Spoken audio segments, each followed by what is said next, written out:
সীমান্তের ওই পাড়ের থেকে চালিয়ে যাচ্ছে।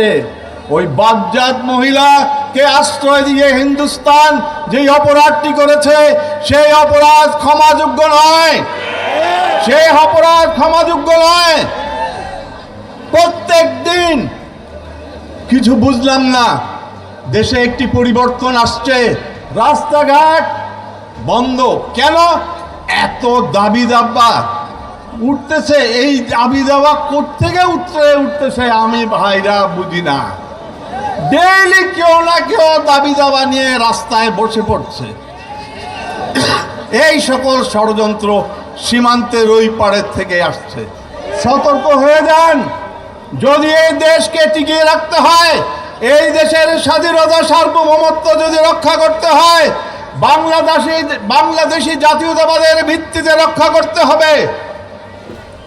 আমাদের স্বাধীনতা সার্বভৌমত্ব যে কোনো কিছুর বিনিময়ে আমাদের রক্ষা করতে হবে। সেই জন্য জাতীয়তাবাদী সৈনিকদের ঐক্যের প্রয়োজন।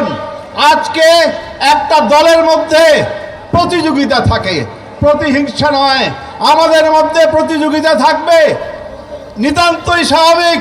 আমি আজকে নরসিংদীর আমার ভাই বন্ধুদেরকে বলে যাব যে কি ভাইরা, আমাদের মধ্যে প্রতিযোগিতা থাকবে, আমরা প্রতিযোগিতা করব, কিন্তু আমাদের মধ্যে প্রতিহিংসা নয়, প্রত্যেকটি দলে সেটা থাকে।